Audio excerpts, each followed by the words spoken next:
Okay guys, I'm here today with Big Dan, huge honor for me, and don't laugh, joking. And I would never get mad to you, by the way. I would never get mad at you either. I've seen what you've just done. to make it Cool. clear. But anyways, guys, Big Dan this week shot an entire structure all about guard passing, and today he's gonna show us here one of his favorite guard passings.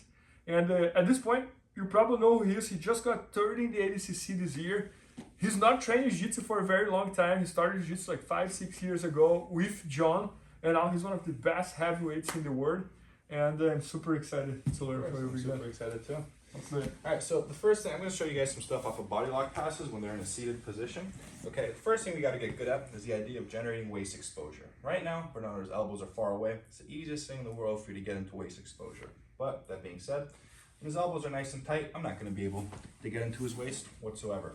So we do it with a combination of different things. The number one thing, which is the main demarcation point, is his elbows. The further his elbows come away from his hips, the easier it is for us to get into our body locks. So from here, I'm going to do a couple of different things. My favorite method, we take one hand to the inside of his knee, one hand to the outside of his knee. We send everything through and we force the hand down to the mat. As he goes to face back towards us, they usually get sloppy, and look at what happened. His elbow separated from his hip. What happens when you have elbow separation from the hip? You have the ability to start getting into body locks. That's one. Two, instead of a hand inside of the knee and outside of the knee, we switch to a collar tie and we force a hand down to the mat. As he goes to face back towards us, look at what happens. He starts to get sloppy. Is he gonna get sloppy the first time? Nope. Second time? Nope. But he will the third, fourth, or fifth time. So he continuously hit these motions. And the third one is we just push him. When we push him, he forces both hands down to the floor. Go like this. Oh, sorry. That's fine.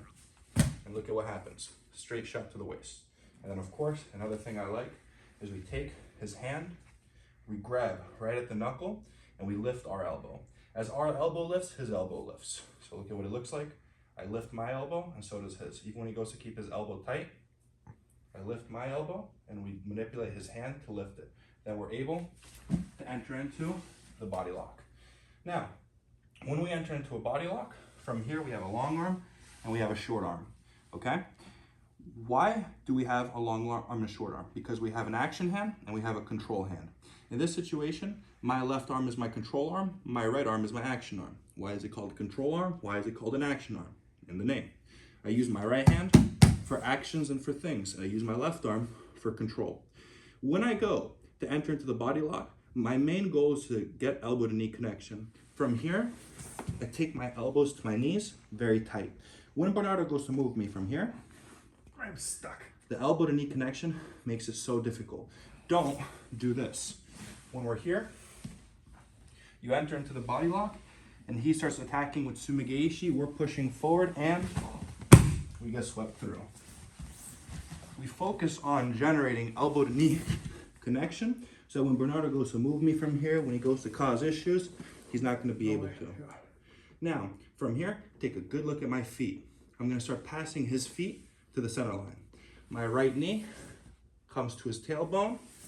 I kick my leg back, and I enter into a 2-on-1 shin pin.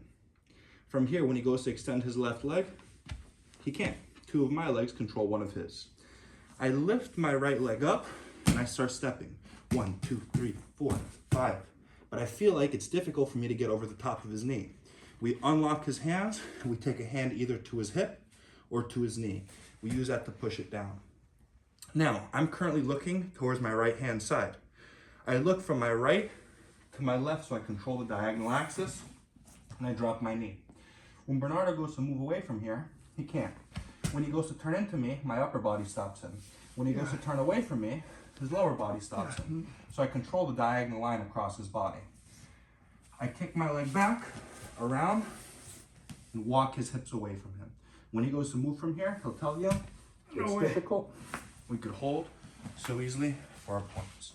So, one more time. We're here, we force a hand down to the mat. As he goes back to face us, we enter in and we lock our body lock. We connect elbow to knee connection. He goes to move us, he can't. Now, another issue you could deal with is people going into guillotines. Whenever he goes to push us into a guillotine, just look the other way. Look towards the guillotine. Try to push my head.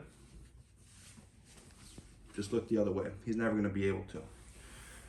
Knee to center line, kick the leg back, and it's done. Right leg up, 1, 2, 3.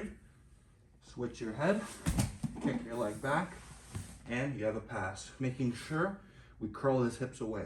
When he goes to move from here and use his hips effectively, go Bernardo. And tell you, it's difficult. So we got a quick few questions here. So when you get both this versus my leg, Yeah. your head is still looking towards that side. The only time you change your head and look to this side is when you step over this leg. Yes.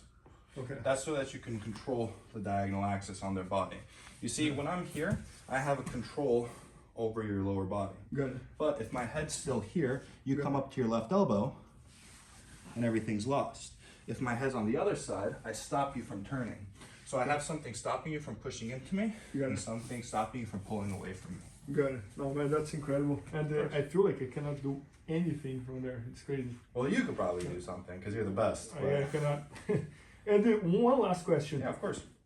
Many times I try the body lock, and sometimes I have a hard time to get the two legs over one leg. So do you have any trick when that happens? When they keep like both feet live like this and things like that? There's a couple of things we can do.